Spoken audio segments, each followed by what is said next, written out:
Welcome to the BriteVibe podcast. At BriteVibe, we believe everyone deserves to be happy. But in today's world, everywhere you turn, there is division and negativity.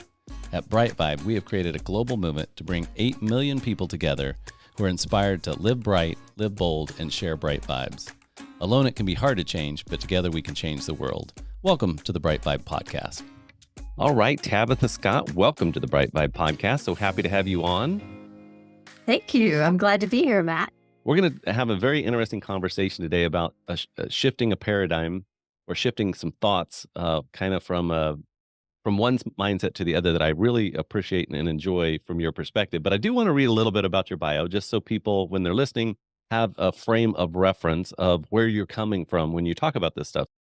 You currently are the Executive Sustainability Officer for Gilbane Construction, a $7 billion construction company.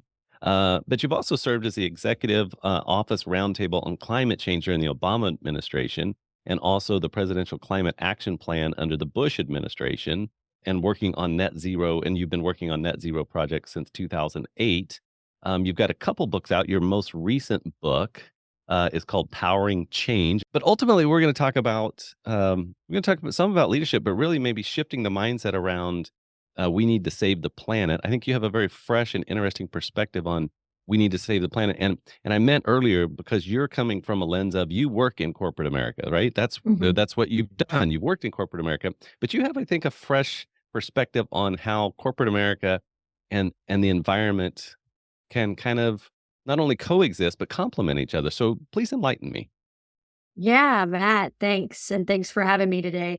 Yeah. My perspective is a little bit different because I think coming from academically, I'm trained in finance and business and have led businesses, early on in my career, used a lot of technologies. And so I have the lens of what makes business sense first as a foundation.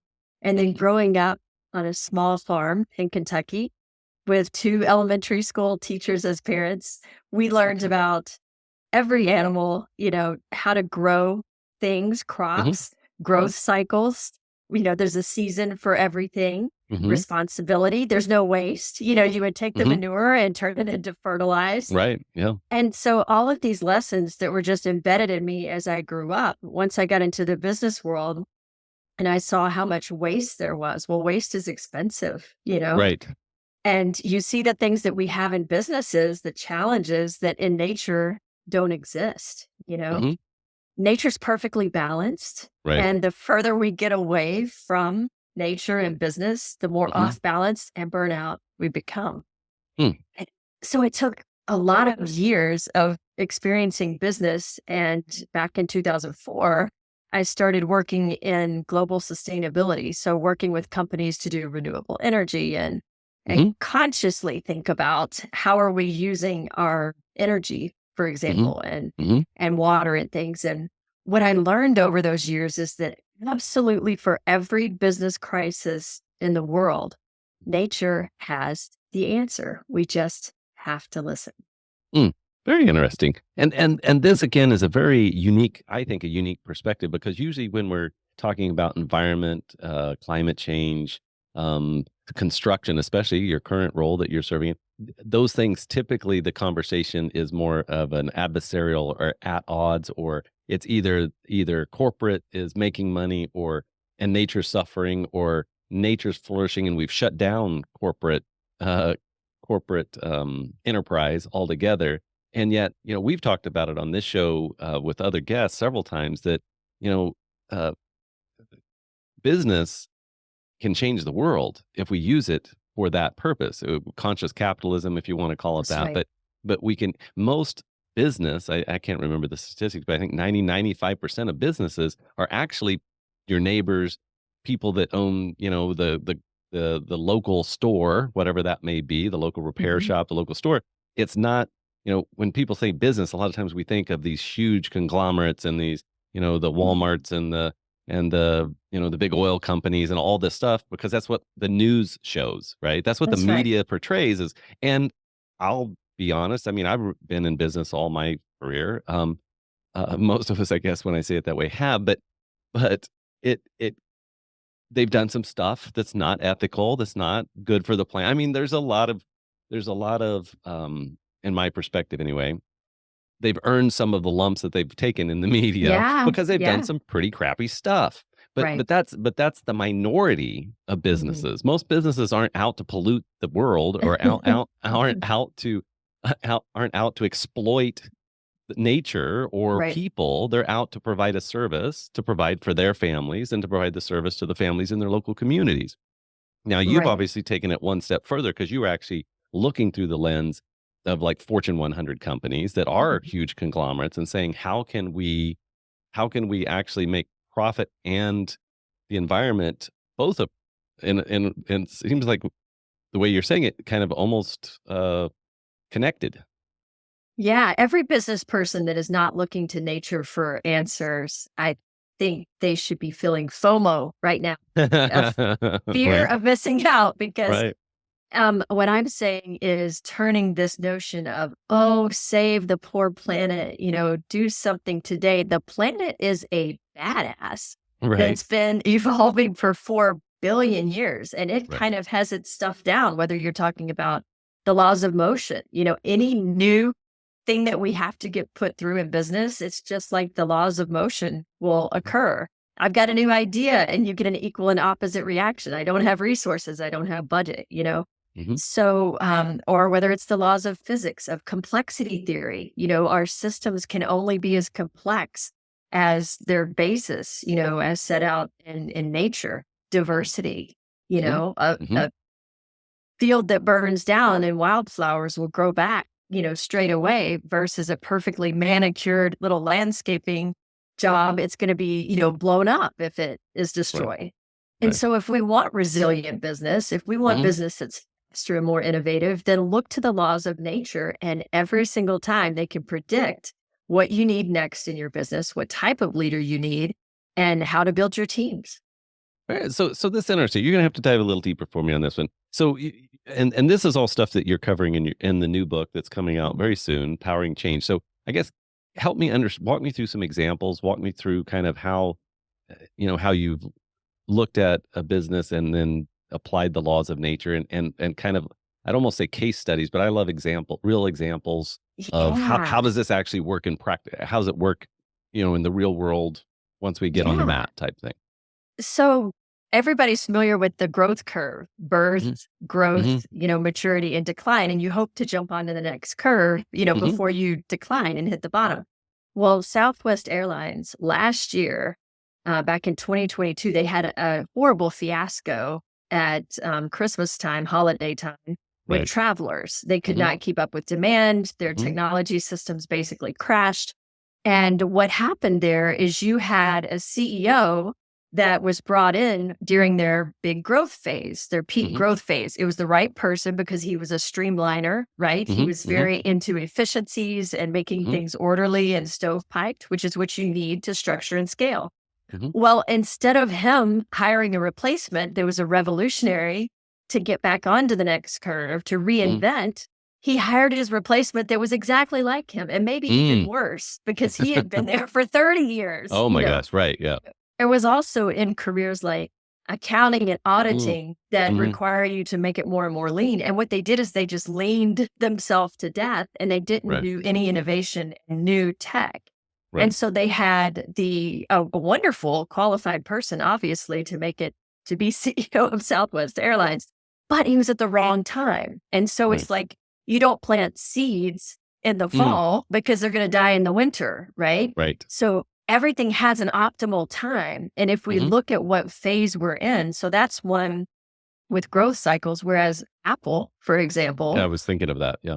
Mhm. they brought in Steve Jobs, who, previously they had said, we can't deal with you. You're a Right. real pain in the butt. Right, right, you're mean But to people, right, and nobody they likes knew you. they Right, knew when they needed innovation. right. And so, they brought him in at the right time. And so they have been a great example of hiring the right CEO at the right time in the growth Interesting. cycle. And whether it's your C-suite, your Mhm. person, or looking at groups within your organization. So for strategy and innovation, you don't want to hire someone that's used to risk aversion and refining, Right. And vice versa. If you're looking for someone to do your audits, you don't want to hire someone that, loves taking risk and is future focused. Right. And what creates burnout is when you put the person in the opposite spectrum. Hmm. So if you put someone that's future focused in one of those refining roles, that's where burnout happens. And so all of the personnel planning, whether it's at the very bottom or at the very top of a company, you can apply to the growth cycle, the growth curve. Interesting. And when you say growth curves, are you talking about like the Adidas cycle of a company? Is that, or just as, or is a simpler model that's just like a corporate growth curve so people can reference that? Yeah, a corporate growth curve. And one of the things that I do in my book is I take that growth curve and show how if you jump to the next phase, and universities have been teaching this for years, Hmm. you actually get this repeating sort of, see if I could find a diagram for you, this Hmm. repeating kind of math. Yes. Yep. And when you do that over and over again and you loop them together, what shape do you get? The DNA helix. Oh, And interesting. so, Hmm. yeah. And so all life that is sustainable life, it Hmm. boils down to the same DNA. And in my book, I show how, you have data, information, right? And you Hmm. have energy. Hmm. And that's it. That's all DNA is. If you Hmm. boil the essence of all life down, well, in Hmm. companies, what are they made of? Data and energy. Right. So this book really simplifies that, Hmm.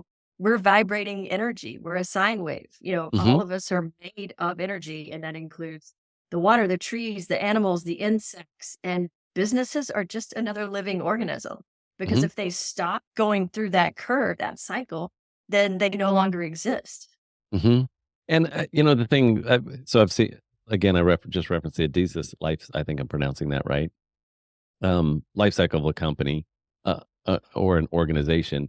And I was shown that, gosh, I don't know, 15, 20 years ago, probably 15 years ago or more.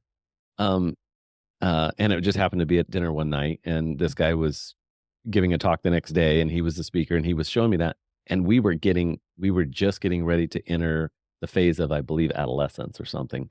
But basically, we were about ready to either implode or blow apart, right? And it was like, I was like, and like, because I'd been talking to him, he was like, "Hang on, I got to show you something." And he goes to his room, brings back his laptop, shows it to me, and I was like, he said, "This is extremely predictable."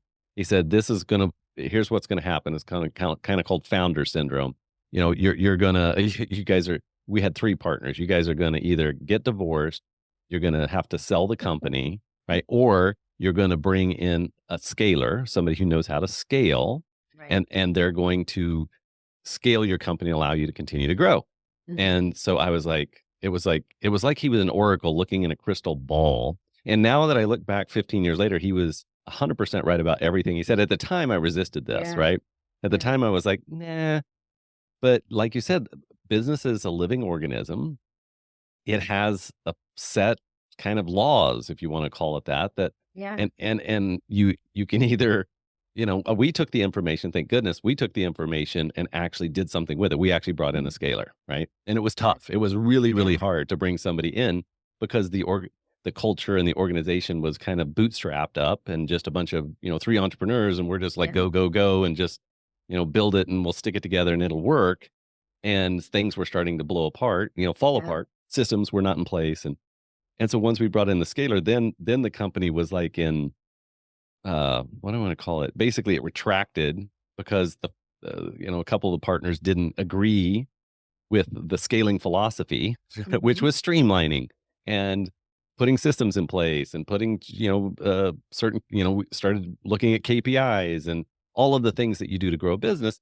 And thank goodness, a decade later, the business is doing well, and we're in that business is in the nursing home business, so we're taking care of the elderly and helping out in that space. But there's definitely, as I guess I'm lending weight to this whole thing that a business has cycles. You're really tying those cycles then to the cycles of nature. And so just walk us kind of through it, spring, fall, summer, winter, just kind of, if you would like to, just walk us through those different cycles and kind of what's going on in comparison to a company in those seasons, if you will. Sure. Yeah. Well, your classic startup is when people will have the big blue sky idea Yes. and they bring it in. And as you work your way up the curve, you ask yourself questions like, what is my differentiator? Will this Mhm. scale? Will this idea work? Will Mhm. it take off? And once it's a proven concept and it begins to grow, to take off and expand, then you work your way up the curve. And it's, Mhm. in the execution area, then let's get as much done as we can. Let's start to streamline. And by the time you reach the top, an old term that they used to use in business school was the cash cow. Mhm. Yeah. Mhm. And once you're a cash cow and you're pumping in like your Fortune 500s, those are mostly cash cows, Mhm. with some exceptions. Now, the tech companies will flip their growth curves a lot faster because Mhm. the pace of tech, is so much faster than like Mhm. retail. Mhm. But once you're up at that maturity phase, then your whole focus is about streamlining and eking every single thing you can out of that. And then once it starts to decline, like Blockbuster, let's talk about them. Right. They reached maturity, Right. and instead of leaping on the next curve like Amazon did, their Mhm. competitor, Mhm. moving virtual, they decided to ride the curve on down, and it was too late to reinvent themselves. They hung on to that physical business model where you have to go to the store to rent something. Mhm. And so they lost, they died. Kodak, is another great example that used to Mhm. be at the top of the pack. And if you don't innovate fast enough, then you don't, jump onto the next curve. And what that means for plants, for Mhm. example, Mhm. your seeds drop to the ground Mhm. and then they bring on the next generation. For people, we have babies, Mhm. Mhm. and create the next generation. And so everything is wired to go ahead and pass that on. But if you stop that cycle for some reason, that's when your business is at risk. And that's what you have to watch out for. And it's so interesting because the laws of nature, because we're all made of this energy, including organizations, Mhm. you can't skip from birth to decline. Like you will still go through the same phases. If it truly grows, Mhm. Mhm. then you have to go through those phases. And so it gives us this predictability Mhm. in business, and whether it's in business or in life, these concepts in the book are just saying like the basis of nature and its laws, it's applicable to every behavioral interaction you have, Mhm. to your business growth, to your financial affairs. There's a brilliant professor at Duke University, Adrian Bijan, and I cite a lot of his work in this book. He writes about river deltas and economic growth Mm. in nations all over the world, not just economic growth, but pilgrimage, population growth, Mhm. and how Right. everything, if you look at the bronchioles in your lungs, your veins, Mhm. river deltas, tree branches, everything has the exact same pattern through Hmm. all of life. And economics follows the same rules. It's just fascinating.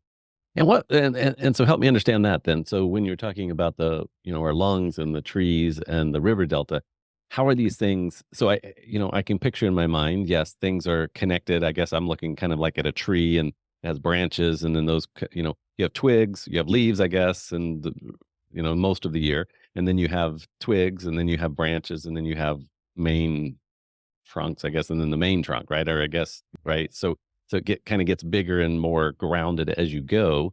Um, so I guess how are those things interrelated? So how would you apply that to then a business model? Yeah, I would. So overall, you have the growth cycles. Hmm. And how I would apply that is so you have so many, and you will through the infinity of mankind, you're going to have new business models de jour. What I mean by that is you had TQM, total quality management, Hmm. Hmm. lean Six Sigma, you Right. have human design thinking is a new one. Hmm. Well, the true business management curve is the growth curve, and then you plug in whichever business model of the day in the right cycles. Let me walk you through that a little bit.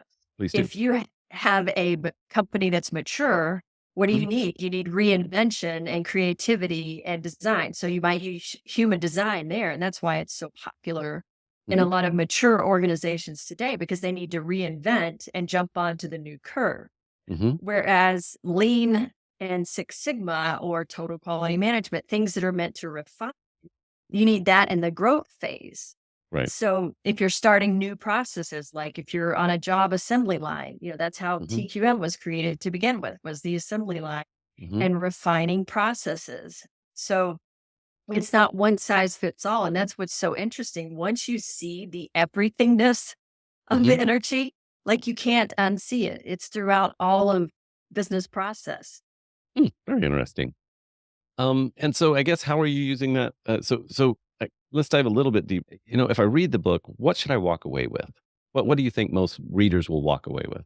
Yeah, this book is intended 100% for business leaders. And so, what Okay. I want them to walk away with is to learn how to assess, align, Hmm. and Got it. that's for themselves, their team, what have you. And the first section of the book, it's three sections. The Hmm. first of which talks about the accelerating pace of change and some of the blowing stats Hmm. around that Hmm. and how it's causing off balance and burnout. It gives case studies, for all of these. Hmm. And the middle section outlines things like diversity in nature, Hmm. networks. So I pull apart and spend a chapter with each of these key themes where business can learn from nature. And then the last part of the book is all practical assess, align, adapt. How to do this at your business, at Hmm. your pace, whatever size business you are. These are the laws that you can apply from physics, from nature. Hmm. And as you say that, again, kind of back to what I saw 20 years ago, what you're talking about here. If you're a small business owner, I think often in business, especially a small business owner where maybe you have 10, 15, 20 employees, even up to maybe 50 employees, there's a certain loneliness or isolation usually that goes with that, where it feels like um, that I'm the only one going through this, and I'm the only one that's dealing with this specific problem, and that is a big fat lie, Yeah. right? It just feels that way. Because I love small business. I have been a small business person most of my life, and then some of those businesses went on to be bigger businesses that are still, in existence and still are alive. But I had to, in a case of the healthcare company, it got big enough where I decided that I was no longer able to give it anything. It needed a actual board. It needed a real CEO. It needed all these things, and I just went, "That's not my energy because I'm a renegade. Yes. I'm a rebel. Yes. I'm the guy who you have a problem, and you give me 20 parts, and I'm going to create something new out of those parts. It Yes. doesn't matter, right? So that's my gift and my strength, and that's what I love. Like I love the act of creation, and I use businesses to create. So I needed to step back because there wasn't it was a mature company now. It's got 1,000 employees. It's got, it's got its own culture, its own nature. It grew up and went to college and then has its own job, right? I mean, it's And that is the problem. Like the entrepreneurs will not stay around because they become so constrained and right. refined that they're no longer comfortable and they Right. leave. That's true. And that's what happens. But Right. what companies have to learn to do is to keep those people busy with something else. Let them go work on the Right. next thing. Like, don't Right. distract them with Right. what's going on in the business. Um, But put them there's on to the next shiny thing, right. Right. because they lose the value of that. And I agree, and that probably would have been healthier. We got interrupted by COVID, right? COVID, and Mhm. I'm not blaming it on that. It's just Yeah.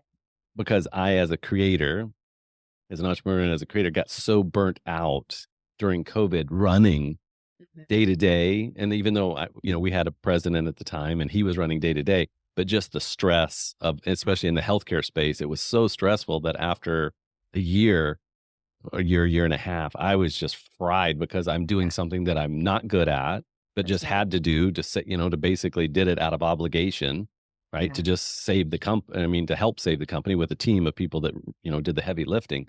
But yeah, it got to the point where I just was like, okay, I fire myself, right? I'm just, I did. I fired myself. I mean, I went to my president. I said, hey, this isn't working for me as a human Yeah. being anymore. This is not, I mean, the company's safe now. We got it to safe harbor.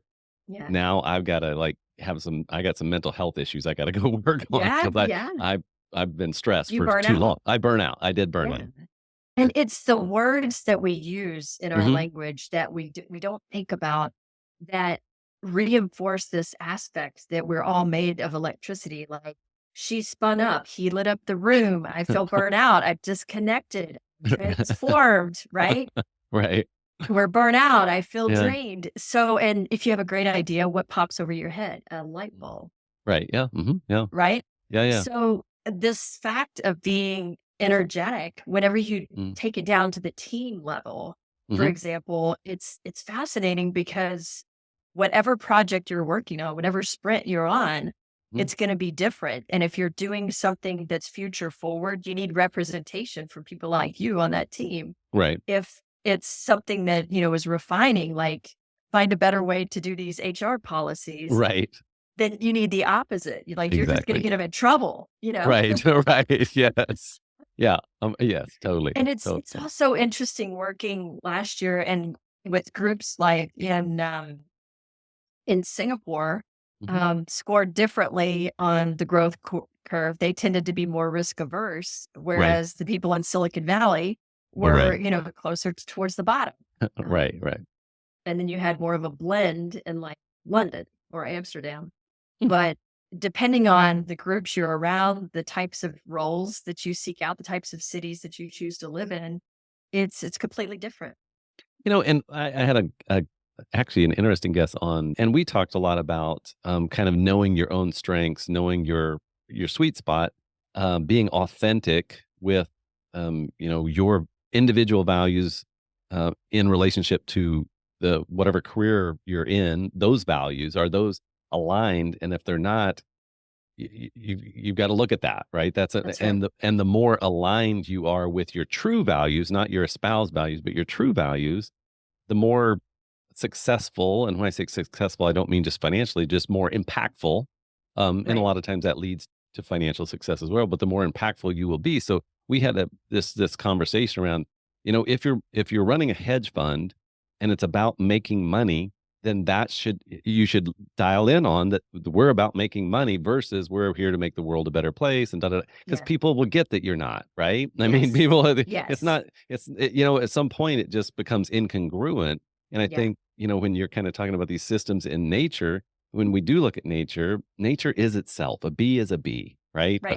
A hawk is a hawk. Grass is grass. I mean, it's not, you don't have I guess you have a chameleon, but it's just changing colors, That's right. right? It's not And pretending to be a different animal, what you're right? talking about there is it goes back again to science. Like, to Hmm. move an electrical current, you have to connect something, right? Right. You Yep. have to plug it in, Right. direct it to the Hmm. lamp or whatever Hmm. you're trying to light, Hmm. and then you can accelerate it or amplify it. And Hmm. that's using things like purpose, Right.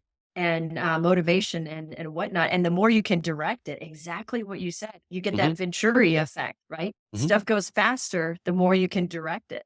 Right. Well, like a laser, right? Like a laser Yeah. beam. Yeah, yeah, totally. Well, it's very cool. Just as Tabitha Scott, with all Tabitha Scott's wisdom of life, is there one bit of wisdom that you just think that you've discerned in your life that you think, I wish everybody just knew this one thing? Just if everybody just had awareness of this one thing, we could shift the balance of the planet in a very positive way. Yeah, I think with my human hat on to people, I would say that we're all made of the same exact energy. And so it doesn't matter your socioeconomic background, your status, economically, your degrees, where you're from, none of that matters. We have so much more in common than our differences. And so because we're made of the same energy, we can love each other because Hmm. we are all literally the same. And I guess with my business hat on, it's to affirm that nature has an answer for every single business crisis in the world. And we just have to listen. Which is usually the hard part, right? Listening's always the hardest part. It It's seems to so me anyway. hard. Yeah. Right. That's Because we good. wanna do our thing and the way we wanna do it, and it's like, well, that's actually not in alignment with natural laws, True. right? True that. Well, Tabitha, it's been so great to have you on the show today. I appreciated your perspective and coming on, and certainly check out her book, Powering Change, that applies to both. Again, I think you have a very unique perspective because you do have kind of a foot in what I would call two camps that hopefully just become one camp over time, right? That's That right. that would be the thing, is how do we integrate nature and business together so that they're complementary, not at odds with each other, no matter what the business. And it's not necessarily about eating the elephant all at once. It's we That's right. take steps to evolve. So I appreciate you coming on today and sharing your perspective. Thank you. Thanks for having me. I really appreciate it. Thank you for being a part of the BriteVibe podcast. For more information, go to britevibe.com. That's BRITE vibe, VIBE.com. Thank you for listening.